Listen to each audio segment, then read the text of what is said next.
Je voudrais porter mon attention sur... je voudrais faire la différence entre la conscience et la philosophie de la conscience.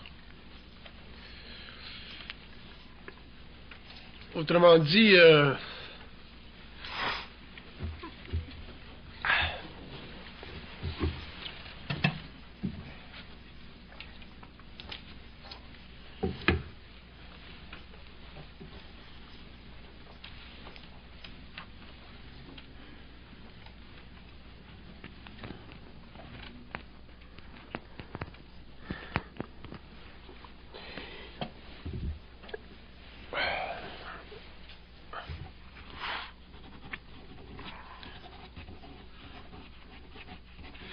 la raison pour laquelle je fais la différence entre la conscience et la philosophie de la conscience, c'est parce que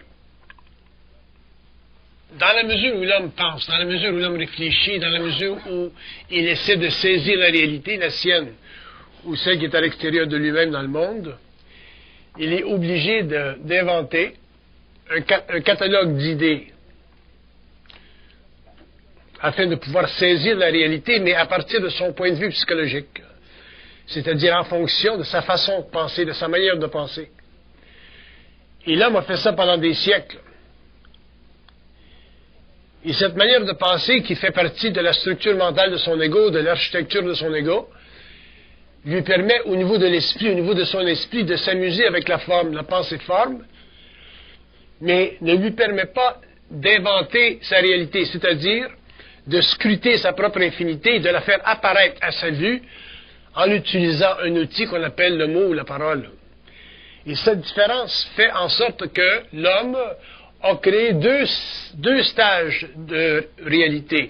Un stage que j'appelle l'évolution, c'est-à-dire la descente dans la matière, l'incorporation de son esprit dans le matériel et l'éducation de son mental à partir d'une perspective psychologique subjective qui est très, très conditionnée par la mémoire de la race. Et ça lui a donné ce qu'on appelle la pensée philosophique, qui était nécessaire pendant l'évolution parce qu'elle a permis à l'homme de saisir un peu les nuances psychologiques de son moi à travers les grandes envergures de sa réalité dont il ne pouvait pas manier le fond parce qu'il n'était pas suffisamment conscient pour comprendre l'origine de la pensée.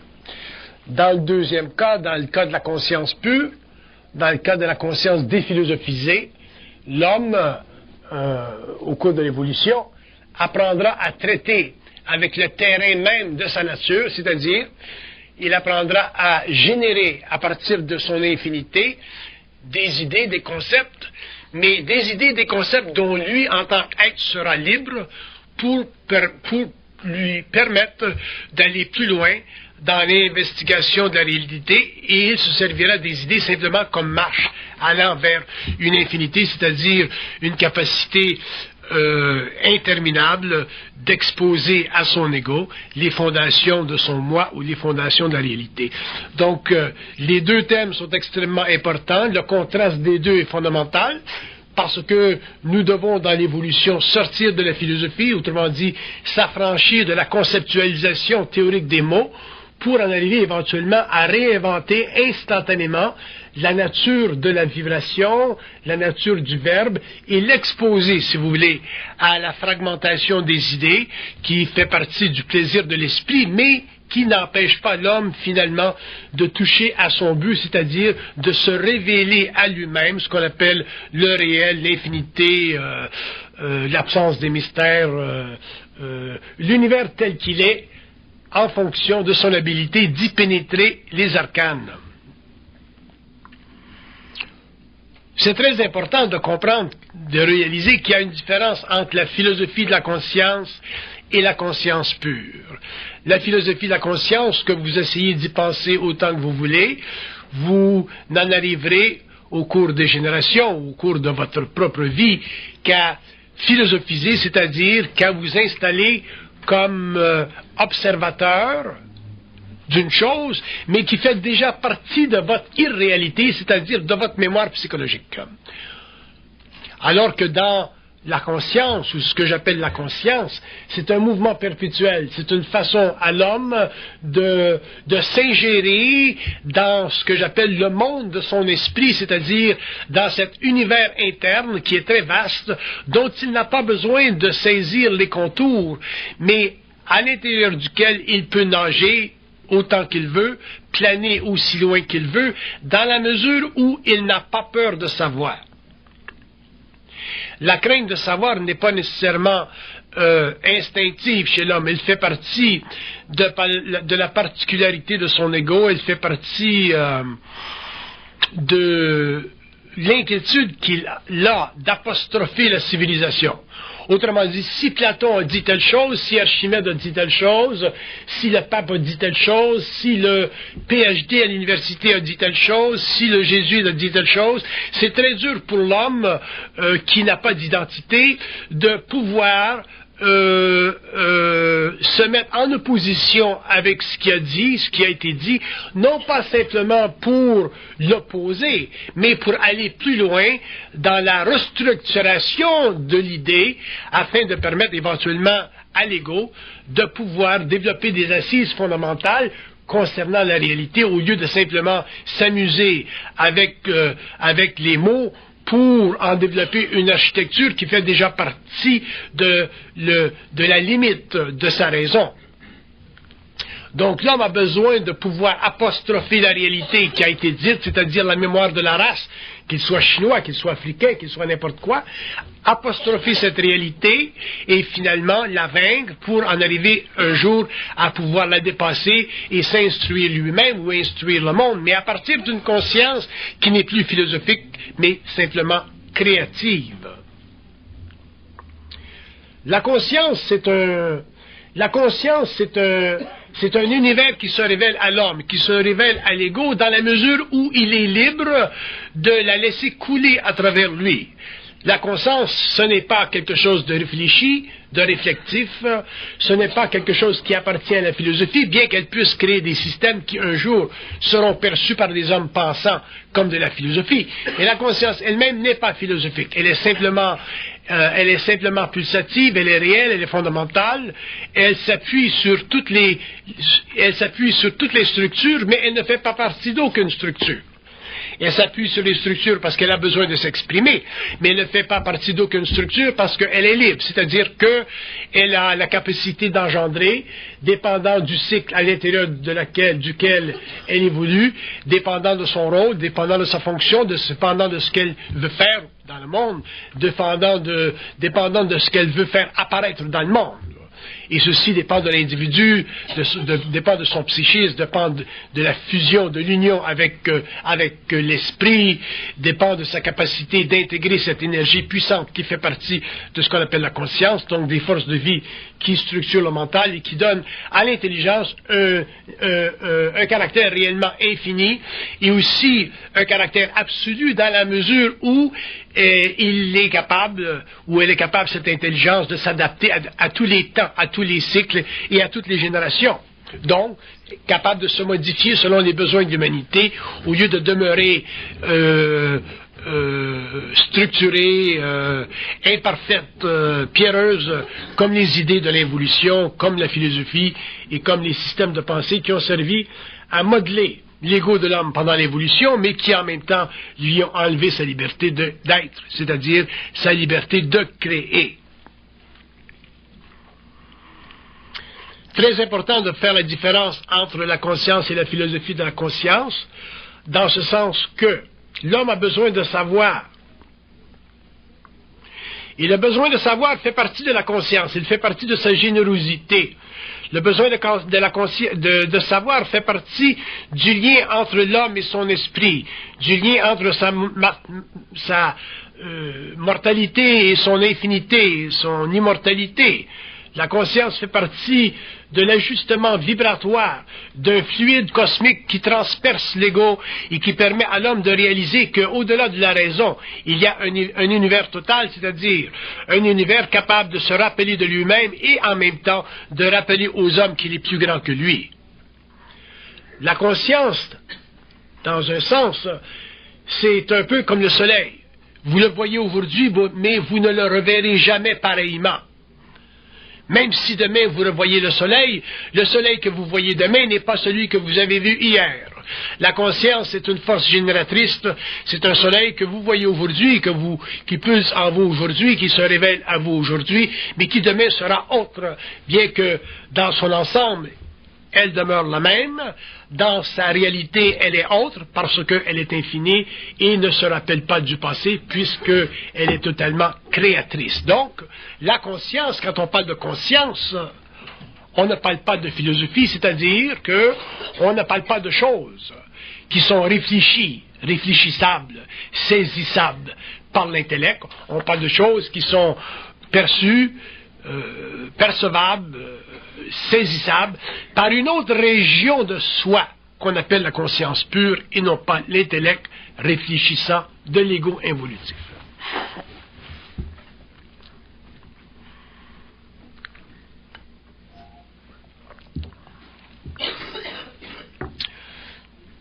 Quand je parle de l'homme nouveau, que je parle de l'évolution, quand je parle des nouveaux temps, quand je parle des nouvelles générations, quand je parle de la conscience supramentale, quand je parle de conscience pure, je parle de l'élévation de la vibration de l'intelligence de l'homme, c'est-à-dire de la capacité chez l'homme de dépasser son ego réfléchissant pour en arriver finalement à pouvoir de lui-même nager, plonger, se mouvoir dans les eaux extrêmement subtiles de son esprit qui font partie de ce qu'on appelle la conscience pure. L'homme a été éduqué. Il a été éduqué parce qu'il n'avait pas les moyens, nous n'avions pas les moyens pendant l'évolution de le plonger directement dans une conscience pure parce qu'il devait développer des assises fondamentales au niveau de l'ego, une certaine architecture pour pouvoir supporter la puissance de l'esprit, la présence de l'esprit et ne pas au niveau de son ego perdre son esprit, c'est-à-dire devenir aliéné.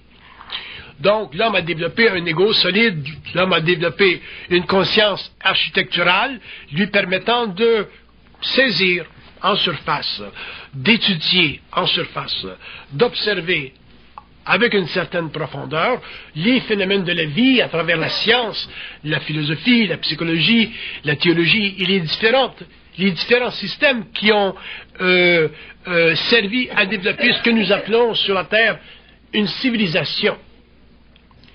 Mais la civilisation ne représente qu'une partie infime de l'homme. La civilisation, elle sert simplement aux masses humaines. La civilisation sert à protéger les humanités, les unités de conscience dans des structures fondamentalement dynamiques, mais aussi fondamentalement statiques, qui permettent à l'ego d'être suffisamment à l'aise au niveau des religions, des philosophies, des médecines, des sciences, pour pouvoir, sur le plan psychologique, travailler, se réinventer et avoir l'impression d'être intelligent. Donc, les civilisations ont donné à l'homme, que ce soit des civilisations chinoises, que ce soit la Renaissance, que ce soit la civilisation égyptienne, les Grecs, ainsi de suite, ou les civilisations futures, elles ont donné à l'homme l'opportunité de sentir qu'il est intelligent. Mais cette capacité, cette opportunité de sentir qu'il est intelligent ne fait pas partie de la conscience de l'homme. Ça fait simplement partie de la conscience philosophique de l'homme, sa capacité en tant qu'être dit intelligent, de réfléchir, de mesurer, d'observer, d'analyser, de faire synthèse, et de pouvoir, en regardant la thèse et l'antithèse, d'en arriver à une conclusion, une synthèse qui lui permet en tant qu'individu d'aller plus loin dans la recherche de l'inconnu. Mais faire la recherche de l'inconnu, rechercher l'inconnu, ça c'est un devoir de l'ego, ça fait partie de l'intellect, ça fait partie de la flèche psychologique de l'ego, mais ça ne fait pas partie de la conscience créative.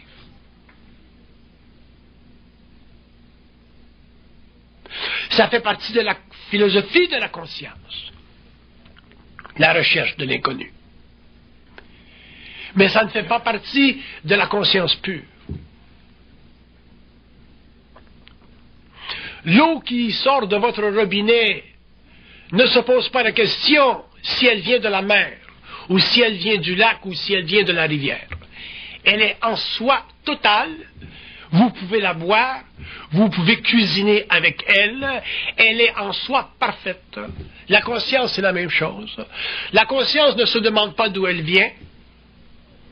La conscience ne se demande pas pourquoi elle est là. La conscience ne se demande pas si elle vient de la rivière, du lac ou de l'océan. La conscience, elle est créative. Elle est en soi totale.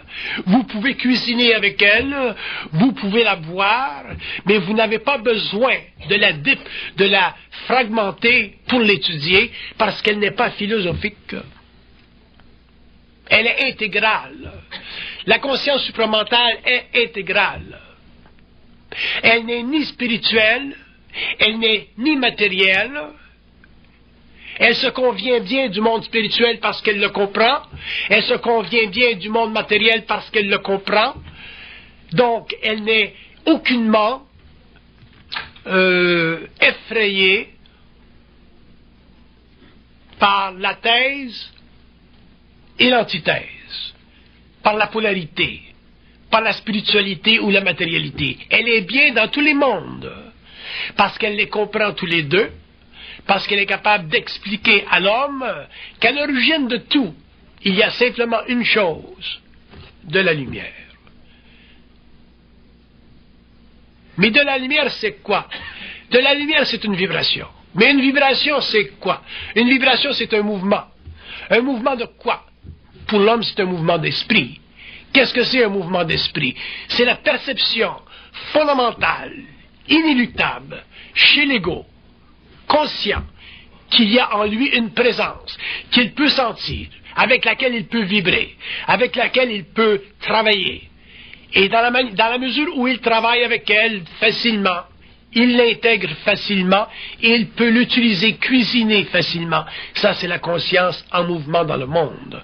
Ce sera la conscience qui permettra à l'homme de demain de sortir de la philosophie, de sortir du besoin de se rechercher, de chercher, de sortir du besoin de vouloir comprendre, parce que l'eau qui sort du robinet n'a pas à se comprendre, elle est totale. L'homme qui aura ou qui sera dans sa conscience pure n'aura pas à comprendre, il aura simplement à expliquer le phénomène humain, expliquer le phénomène de la conscience, expliquer le phénomène de la vie, de la science, de la théologie, expliquer aux hommes ce qu'ils ont de besoin de savoir en fonction de leurs besoins, et non pas en fonction d'une irréalité qui a fait partie des structures mentales de l'évolution, celui de toujours se rechercher.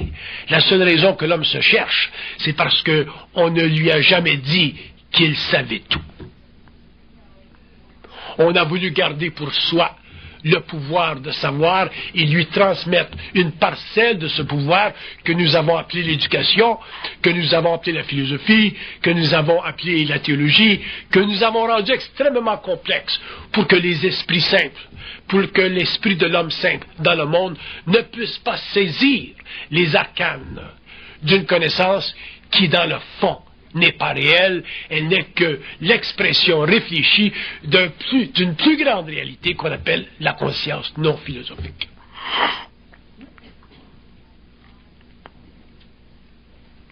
J'ai rencontré dans mon expérience des hommes, des femmes, des êtres très simples, des êtres très peu cultivés dans la forme, des êtres qui n'avaient jamais touché à l'idée de la conscience philosophique, mais des êtres qui étaient dans la conscience.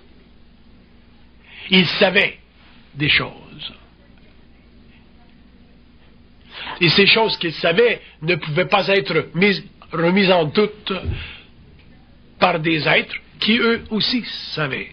Parce que quand deux êtres savent, quand deux hommes savent, quand deux femmes savent la même chose, elles se regardent et dans le fond, lorsqu'elles se regardent, elles apprécient mutuellement leur esprit. Parce que c'est l'esprit qui sait, ce n'est pas l'ego. L'ego, c'est simplement la champlure. L'esprit, c'est l'eau avec laquelle on fait la cuisine. Mais nous avons mal été éduqués parce que nous avons été éduqués en fonction du principe de la vanité, de l'orgueil. Nous avons été éduqués en fonction de la hiérarchie des valeurs. Nous avons été éduqués en fonction de réaliser qu'il y a des êtres qui ont des doctorats, il y a des êtres qui n'ont pas de doctorat. Il y a des êtres qui ont beaucoup de mémoire, il y a des êtres qui n'ont peu de mémoire. Il y a des êtres qui peuvent réellement, facilement jouer avec les mots. Il y a des êtres qui ne peuvent pas facilement jouer avec les mots. Donc nous avons été éduqués à penser, à croire que nous étions moins intelligents que d'autres parce que nous ne pouvions pas manipuler la forme comme d'autres. Et ça, c'est une grave erreur. Ça fait partie de l'évolution, ça fait partie des structures évolutives du mental réfléchissant de l'homme, ça fait partie du mensonge de la connaissance, ça fait partie du privilège d'accès à la vérité. Et ce privilège d'accès à la vérité, ben, c'est un privilège qu'on a volé à l'homme parce que aucun homme ne peut se permettre de dire qu'il a la vérité, puisque la vérité, dans le fond, ne sert à rien, parce que la vérité fait partie des thèses et des antithèses, la vérité fait partie autant du mensonge que de la réalité, elle est une face cachée de la réalité, et elle a servi pendant l'évolution à l'homme parce qu'il ne pouvait pas comprendre que la vérité c'était un mensonge.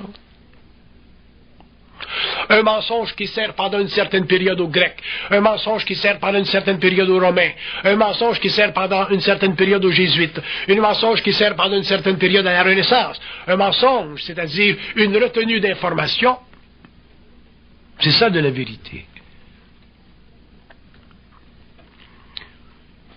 Si la vérité existait, ce qui était véritable pour les Égyptiens serait véritable pour les Français aujourd'hui, serait véritable pour les Italiens, serait véritable pour les Romains, serait véritable pour la Renaissance, serait véritable pour l'homme moderne, serait véritable pour l'Africain.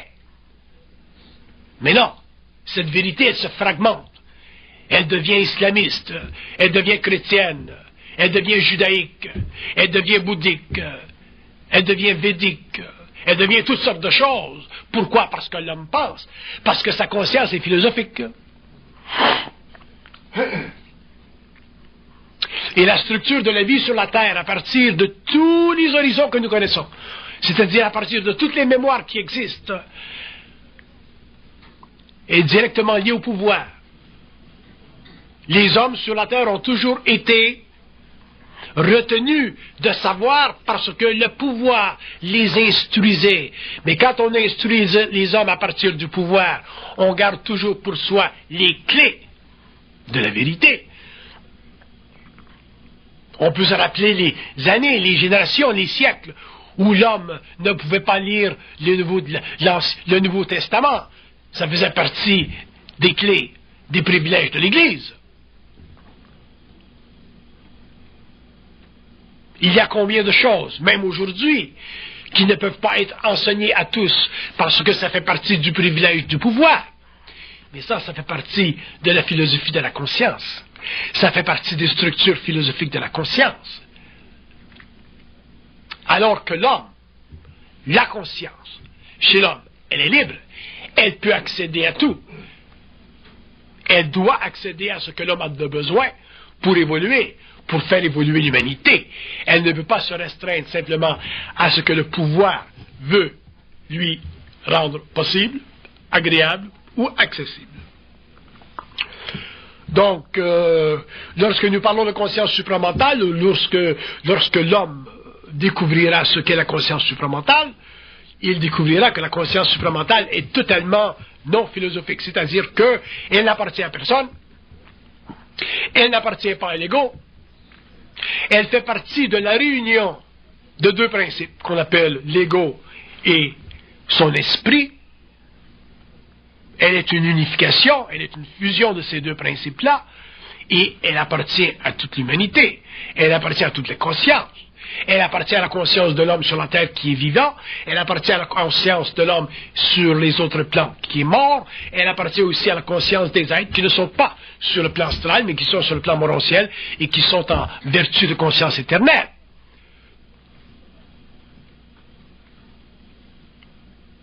Donc, quel est le problème fondamental que nous faisons face ou auxquels nous faisons face lorsque nous sommes des êtres éduqués, lorsque nous avons une conscience philosophique et lorsqu'on nous dit, ceux qui ont le pouvoir, que vous pouvez savoir ceci, mais vous ne pouvez pas savoir cela.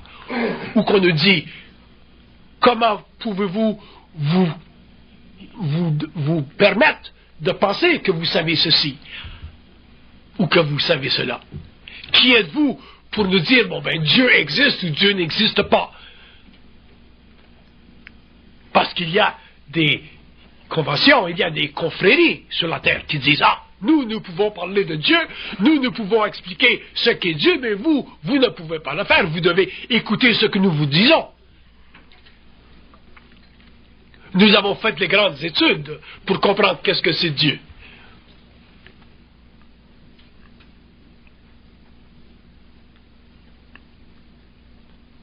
Mais si l'homme vient un jour et dit, ah ben Dieu, ça n'existe pas. Je m'excuse, mon grand jésuite, Dieu n'existe pas. Malgré toutes vos grandes études, Dieu n'existe pas. Et on dira, ben, pour qui vous prenez-vous, monsieur, pour dire que Dieu n'existe pas? Regardez ce monde, cet univers, ces grandes choses, cette grande horlogerie. Et le nouvel homme dira, ben Dieu n'existe pas, parce que c'est impossible, ce n'est pas intelligent qu'il y ait un Dieu.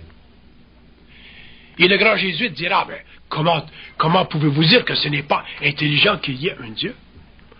Puisque tout a été créé, et s'il y a création, il y a origine, s'il y a origine, il y a intelligence, s'il y a intelligence, il y a volonté, s'il y a volonté, il y a conscience, s'il y a conscience, il y a une divinité, s'il y a divinité, il y a quelque chose qu'on appelle Dieu, c'est-à-dire un être suprême. Et l'homme nouveau dira, ben non, ça n'existe pas un être suprême, mon cher jésuite. Et la raison pour laquelle ça n'existe pas un être suprême, c'est parce que tout est énergie. Et le grand jésuite reviendra et dira, mais oui, mais c'est ça Dieu. Et le nouvel homme dira, ben non, ce n'est pas ça Dieu, mon cher. De l'énergie, c'est de l'énergie. De l'énergie, c'est du feu. De l'énergie, c'est de la conscience en puissance. Mais Dieu, il apparaît au monde. La conscience, elle apparaît au monde. La volonté, elle vient dans le monde. Lorsqu'elle organise ce feu, lorsqu'elle organise cette puissance, lorsqu'elle crée une forme pour que cette puissance, ce feu, puisse la pénétrer et lui donner vie et créer ce qu'on appelle l'âme, l'homme, les bestiaux, les plantes. C'est là qu'apparaît la création. Il faut que le feu soit maté. Il faut que l'énergie soit matée. Et le jésuite viendra et dira, mais oui, mais c'est ça qu'il a fait, Dieu, il a maté l'énergie. Et le grand homme dira, mais non, ce n'est pas ça. Ce n'est pas Dieu qui a maté l'énergie. L'énergie, elle était là. Et petit à petit, elle a commencé à se former, à prendre corps. Elle a formé des nuages. Ces nuages ont formé des esprits. Ces esprits ont formé d'autres nuages. Ils ont formé des âmes. Et avec le temps, et le temps, et le temps, et le temps, et des éons, et des grandes périodes, cette énergie s'est ajustée. Elle est devenue plus vibrante. Elle est devenue solaire. Elle est devenue intelligence. À un certain point, l'énergie, elle est devenue intelligence. Quand elle est devenue intelligence, c'était la fin du chaos. C'était la fin du néant. Il fut. La lumière fut. Mais avant la lumière, il y avait simplement énergie. Mais quand la lumière fut, c'était la fin du néant. Et quand le néant a commencé à disparaître, la forme a commencé à apparaître, l'esprit s'est mis à se mouvoir. L'esprit a commencé à planer dans le temps. L'esprit a commencé à regarder. L'esprit a commencé à identifier son propre potentiel. Mais le jésuite, il dira, mais c'était ça le potentiel de l'esprit, c'était le potentiel de Dieu. Et le grand homme dira, le nouvel homme dira, ben non, ce n'était pas ça. C'est qu'avec le temps, l'énergie, son mouvement, L'énergie devait se rassasier de lui-même, se réinventer, se réfléchir, s'amuser sur le plan de sa propre atomicité, c'est-à-dire qu'il devait pulser pour en arriver finalement à utiliser au plus possible, le mieux possible, ce que nous appelons aujourd'hui l'espace, parce que l'espace n'existait pas dans le néant. Donc, l'énergie, en utilisant bien l'espace, a commencé à créer la forme. De là est venu l'esprit, l'âme, l'homme, tout. Et à un certain moment donné, quand est venu l'homme, après longtemps, et qu'il a commencé à regarder l'espace, la grandeur de l'espace, les planètes, les mondes, il se sentait petit, il se sentait chétif, parce qu'il disait, il y a quelqu'un qui a créé tout ça. Et un homme est venu du désert et il a dit, c'est Dieu. Et l'homme a commencé à croire que c'était Dieu. Parce que l'homme du désert lui a dit que c'était Dieu. Et l'homme a cru pendant des siècles. Et de ce Dieu est née la religion des dieux. Et ceci a créé l'évolution. Jusqu'au jour où l'homme retournera à l'évolution. Retournera au néant de la pensée réfléchie. C'est-à-dire la conscience pure, non plus la conscience philosophique. Et à ce moment-là, lorsqu'il retournera au néant de la conscience pure, de l'intelligence non réfléchie, il saura que la forme, le concept de Dieu, c'était quelque chose qu'il avait de besoin pendant l'évolution parce qu'il était trop faible. Il était petit. On lui avait dit qu'il croyait, il avait besoin de croire parce qu'il ne pouvait pas savoir. Mais une fois qu'il saura, il saura que Dieu n'existe pas. Il saura que dans les autres mondes, dans les autres univers, en dehors de la matérialité, il y a d'autres plans, d'autres intelligences, d'autres niveaux d'intelligence. Et que l'univers est régi, l'univers de l'homme est régi, que l'univers de l'âme est régi, et que l'univers des esprits est régi, et que toute cette régence, à tous les niveaux, fait partie de ce que nous appelions dans le temps Dieu. Mais, dans le nouveau temps, nous ne dirons pas que c'est Dieu. Nous dirons que ce sont des intelligences, des niveaux d'intelligence, des plans d'intelligence en relation avec l'homme qui, à l'origine, créent la pensée pour que l'homme sur la terre puisse se satisfaire d'être,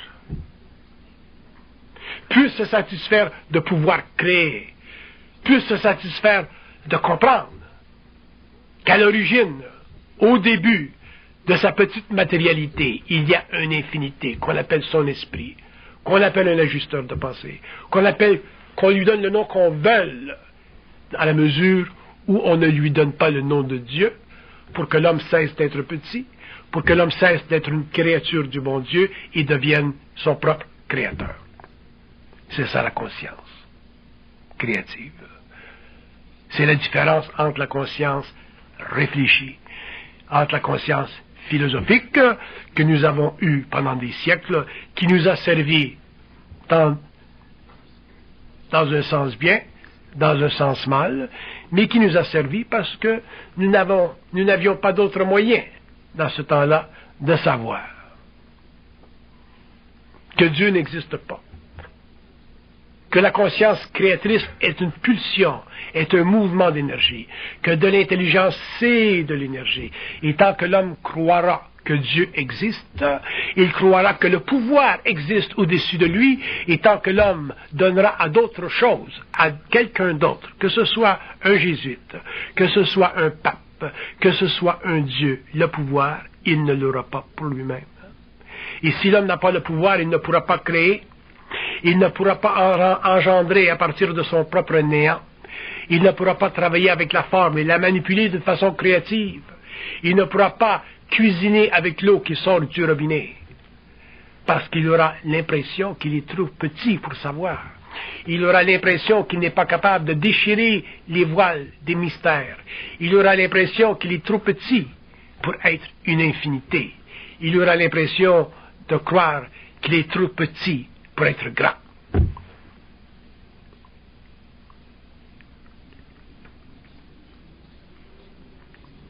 Ça, c'est une introduction.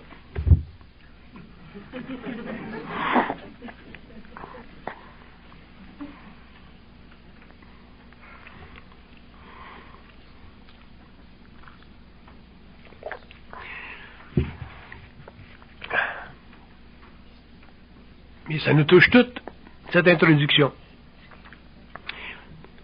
Il est temps que l'homme se donne le pouvoir. Il est temps que l'homme cesse de croire. Il est temps que l'homme sache que ce qu'il sait, même si c'est dans une mesure très restreinte, c'est indiscutable. Ça fait partie de la réalité. Ça fait partie de sa réalité. Ça fait partie de la réalité des autres. Avec le temps, il s'habituera à savoir. Il s'habituera à supporter un poids qui est immense. Mais avec le temps, le poids ne sera plus sur ses épaules pesant, parce qu'il n'aura plus la crainte de s'écraser.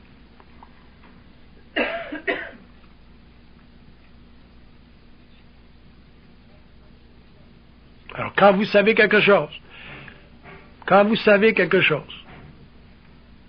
êtes sûr quelque part en vous d'une réalité, cette réalité, c'est la même qui appartient à tous les hommes. Elle est peut-être cachée chez d'autres, peut-être qu'ils ne l'ont pas énoncée, mais elle est là. Et si vous l'énoncez, mais elle fait partie de vous. Vous ne pouvez plus la quitter. Et elle ne fait pas partie de la philosophie de la conscience.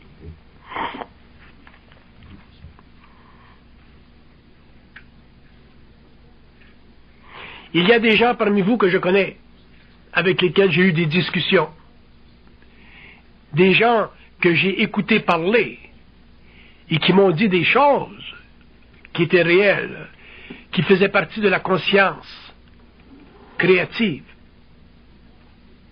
Des hommes, des gens qui m'ont enseigné, des gens à qui j'ai été obligé de dire « Ah, ce que tu dis, c'est ça. Ce que tu dis, c'est réel. Merci de me le dire. »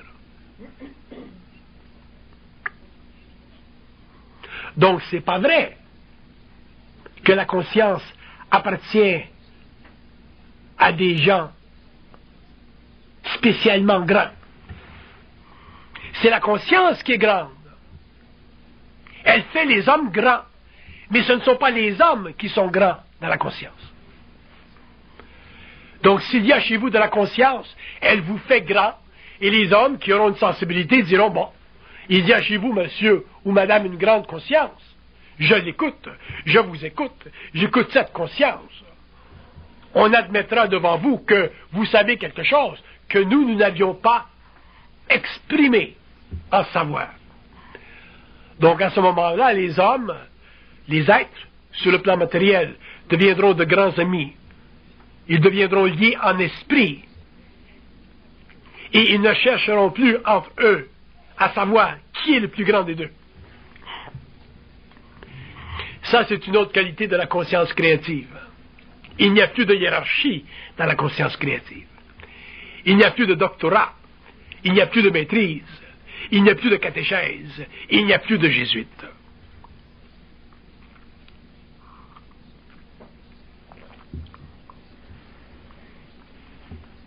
Autrement dit, il n'y a plus de vanité. Il n'y a plus d'orgueil. Il y a simplement la réalisation que l'homme, finalement, est arrivé sur le plan de l'évolution au terminal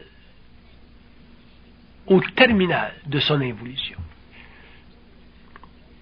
Il y a des hommes aujourd'hui sur la Terre qui savent.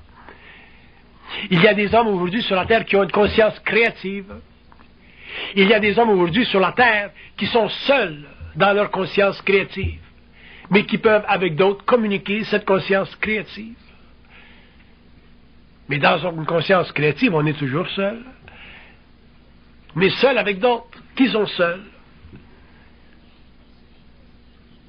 Et si l'homme n'est pas prêt à supporter cette solitude, s'il n'est pas prêt à être seul avec ce qu'il sait, à vivre ce qu'il sait, à le communiquer avec ceux avec lesquels il peut le faire. S'il a besoin constamment d'être adulé,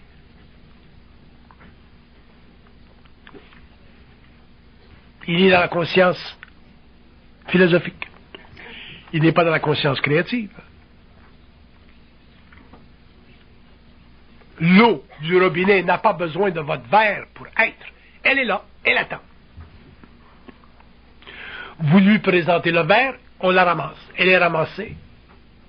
On cuisine avec. Mais elle est là. La conscience créative chez l'homme, elle est là. Elle attend d'être mise dans un verre.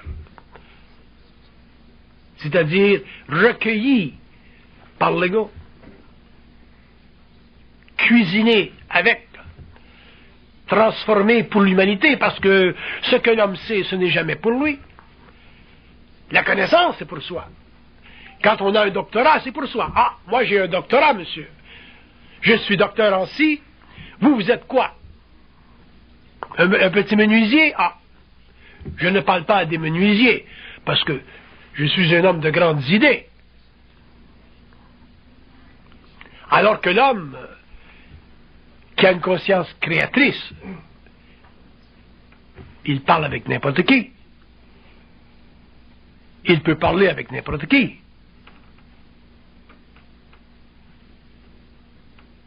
Il peut écouter n'importe qui a une conscience créatrice. Donc il n'y a plus de hiérarchie, il n'y a plus de pouvoir qui domine la connaissance. Parce que le savoir, ça ne se contient pas. La connaissance, oui. On peut la mettre dans des livres. On peut la quantifier. Il y a tant de mots qui la mesurent, depuis les Grecs.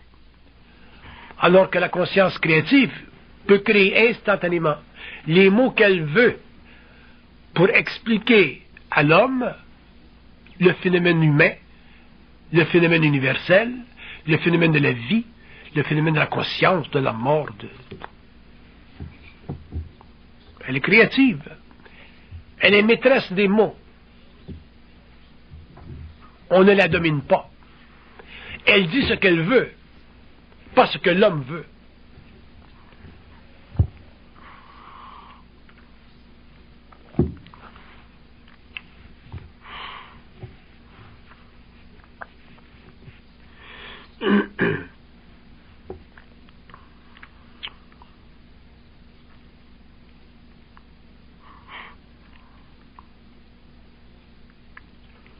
J'ai une sinusite aujourd'hui. Ça paraît quand je parle? Non? Excusez si je renifle comme un mufle.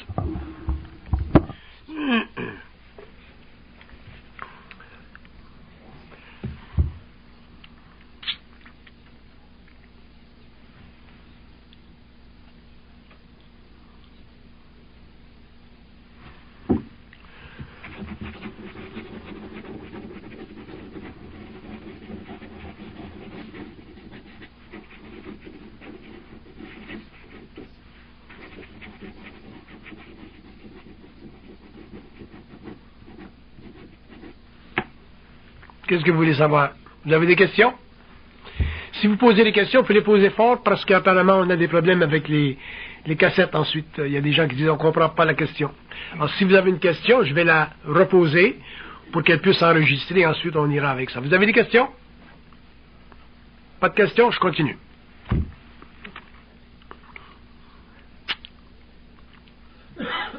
Vous n'avez pas de questions? Pas une question. C'est bien?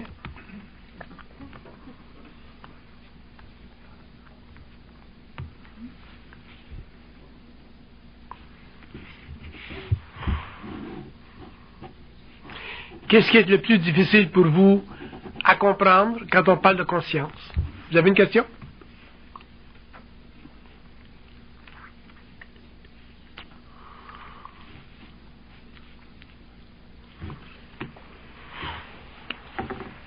Donc si on fait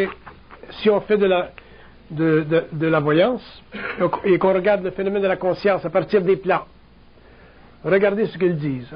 Quand on parle de conscience philosophique ou de conscience pure.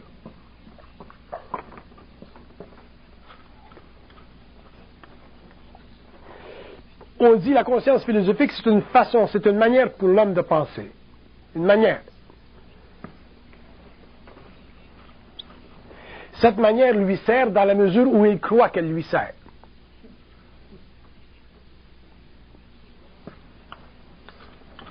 Mais en réalité, ça ne sert qu'à son ego.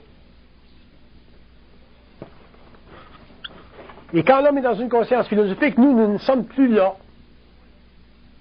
Ça veut dire que l'esprit n'est pas là. C'est simplement la mémoire qui est retravaillée, retravaillée. Et si nous ne sommes pas là, vous ne pouvez pas être intelligent. Vous pouvez être éduqué, mais vous ne pouvez pas être intelligent.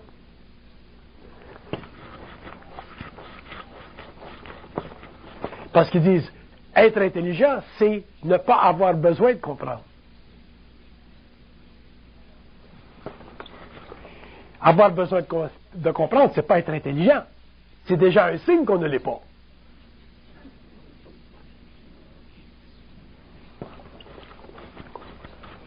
Quand l'homme n'aura plus besoin de comprendre, il commencera à être intelligent.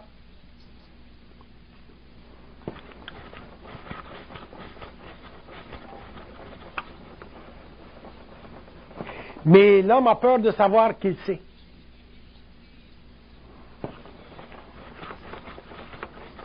Et ils disent parce qu'on ne lui a jamais dit qu'il savait. On ne lui a jamais donné l'autorité de savoir. C'est le pouvoir qui gardait la connaissance. Avec l'évolution, l'homme saura qu'il sait. Il passera à la conscience pure. Et à ce moment-là, il sera en constante référence avec nous. Ça veut dire quoi? Ça veut dire que l'homme en tant qu'ego, en relation avec cette partie universelle de lui-même, qu'on appelle, pour des raisons simplement formelles, l'ajusteur de pensée, pourra entendre dans sa tête ou par vibration, réaliser qu'il est habité. Habité, ça veut dire qu'il n'est plus seul. Donc, chez un homme qui a une conscience pure, il n'est plus seul. C'est une vie à deux. Je ne dirais pas à trois, parce que là, on tombe dans la schizophrénie, mais à deux. Alors que dans la conscience psychologique, philosophique, il croit être seul. Et il croit être seul, c'est pour ça qu'il croit qu'il est un être intelligent. Alors que l'homme qui se sait à deux ne peut pas se croire intelligent, puisque déjà il se sait être à deux.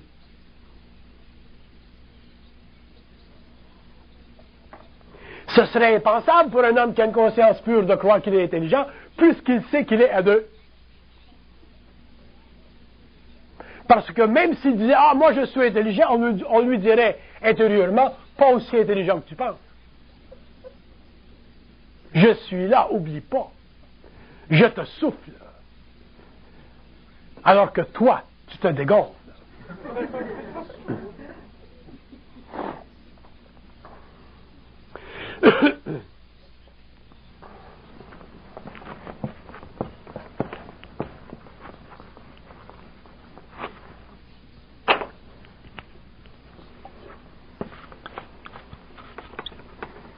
Dans la conscience philosophique, l'homme s'appointe penseur. Il s'appointe. Il s'appointe penseur.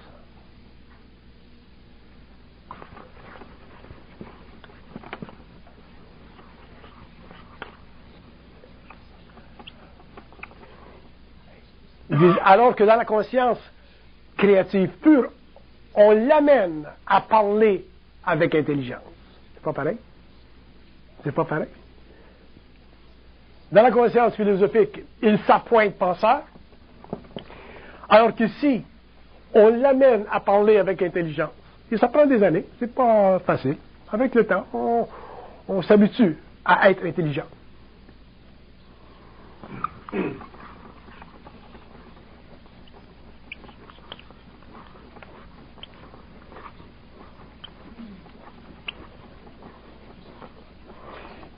Dans la conscience créative, il est obligé de mettre de côté son ego parce que notre présence en lui est tellement grande qu'il est forcé de prendre conscience de nous. Alors que dans la conscience philosophique, l'ego prend toute la place.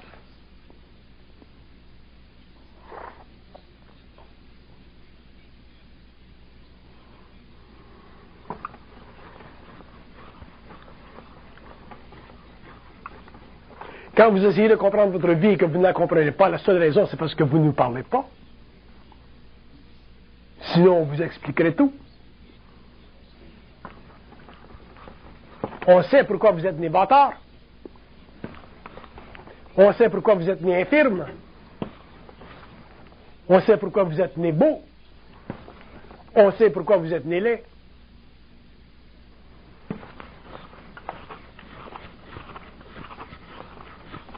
Il y a des réponses à tous vos questionnements.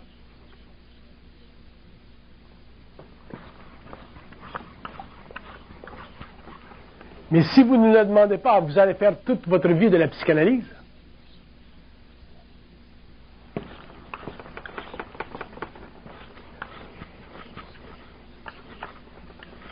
Et faire de la psychanalyse, c'est toute sa vie se compliquer la vie.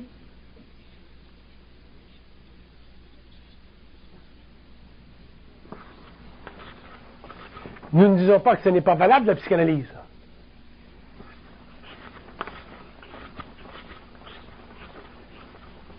Mais il dit, ce n'est pas suffisant pour vous amener aux frontières de l'âme.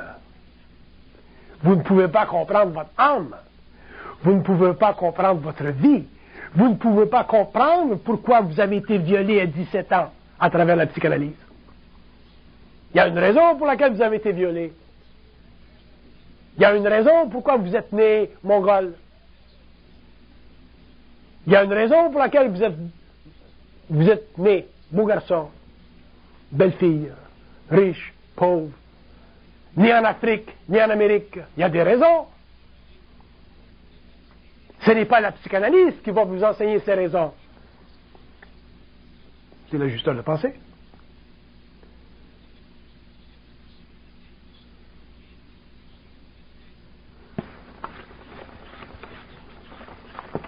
Tout ce que vous êtes, même si vous êtes homosexuel, il y a une raison. Si vous comprenez pourquoi vous êtes homosexuel, vous n'avez plus de problème d'homosexualité.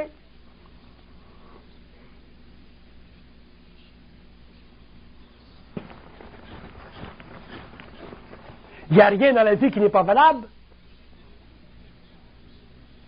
Mais si vous ne parlez pas avec nous, ils disent, vous ne pouvez pas comprendre pourquoi vous êtes telle chose, telle chose, telle chose, et alors vous faites de la psychanalyse, vous vous comparez aux hommes, et à ce moment-là, votre vie diminue en importance. Parce que vous voyez toujours celle des autres plus grande que la vôtre. Alors qu'en réalité, si vous étiez dans votre propre conscience, seul avec votre propre intelligence, vous n'auriez pas de problème à être ce que vous êtes, à apprécier votre mesure, et vous ne sentiriez jamais que vous êtes en démesure de vous-même. Donc, pauvre, vous seriez riche. Riche, vous seriez plus riche.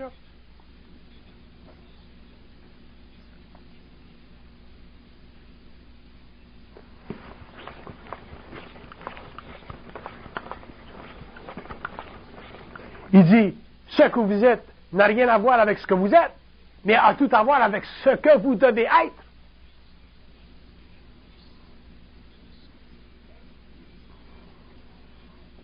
On est tous ce que l'on doit être. Donc, un homme qui comprend pourquoi il est telle chose, une femme qui comprend pourquoi elle est telle chose, parce qu'il est en communication, parce qu'il a une conscience pure, il n'a plus de problème avec ce qu'il est, il n'a plus besoin de psychanalyse, il n'a plus besoin de psychanalyste, il n'y a plus besoin d'asile mentaux, il n'y a plus besoin de maladie mentale, il n'y a plus besoin de rien. L'homme est libre. Il n'appartient plus à la race humaine. Physiquement, oui, mais psychiquement, non, parce qu'il ne pense plus comme les hommes. S'il est chinois, il ne pense plus comme les Chinois. S'il est africain, il ne pense plus comme les Africains. S'il est né juif, il ne pense plus comme le juif.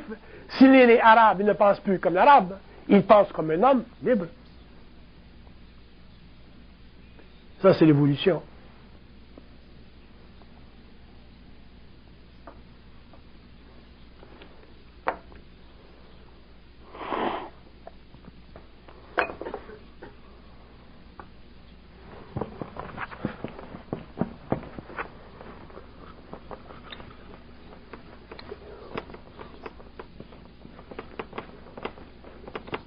Il dit, vous pensez que vous n'avez pas besoin de nous, mais quand vous êtes dans la merde, vous allez à l'église. Donc, dans le fond, vous avez besoin de nous, mais vous ne savez pas ce que nous sommes. Donc, vous allez à l'église et vous fantomatisez notre réalité, vous lui donnez un nom, la Vierge, les esprits, les saints, Saint Christophe, le bon Dieu, alors qu'en réalité, nous sommes totalement autres. Et nous ne faisons pas partie de vos fantasmagories. Nous faisons partie d'un monde avec lequel nous pouvons parler à l'homme. Nous faisons partie d'un monde qui est à l'origine de la régie de ce que vous appelez la pensée.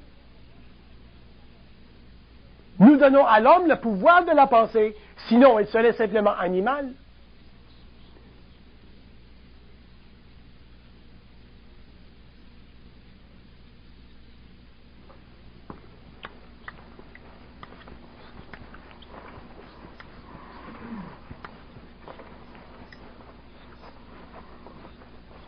L'homme se casse la tête sur la terre à savoir qui il est, d'où il vient, où il est, où il va, parce qu'on ne lui a jamais dit qu'il était habité.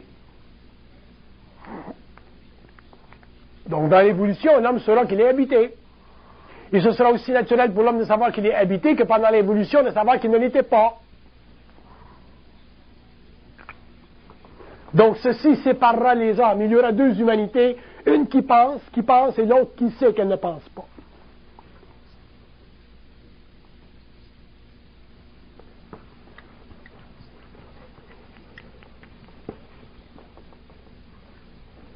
Donc, il dit, à partir de ce temps-là, il y aura des foyers d'intelligence sur la Terre qui naîtront dans différents pays, et petit à petit, au cours des siècles, des générations, et du temps et des temps, il y aura de plus en plus d'intelligence sur la Terre, de plus en plus de conscience sur la Terre, et un jour, il n'y aura plus d'hommes qui pensent.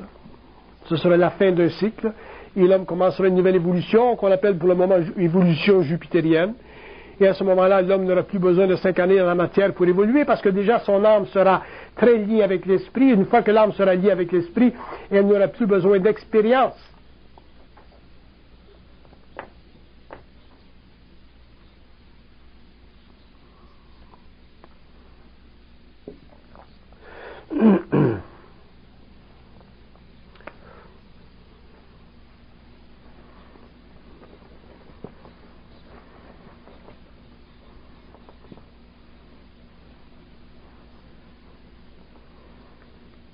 La conscience philosophique, c'est toujours l'expression d'une recherche. La conscience créative, c'est toujours l'expression d'un savoir. Et les deux sont séparés par l'ignorance.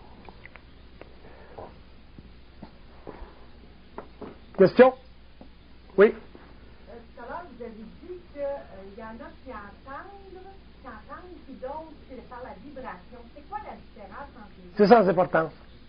Est-ce qu'on a compris pour le savoir? Quand vous saurez identifier ce qui se passe en vous, parce que chaque homme, chaque être est différent, quand vous saurez identifier ce qui se passe en vous qui est réel, ceci sera suffisant pour vous et vous n'aurez pas besoin de savoir ce qui se passe ailleurs.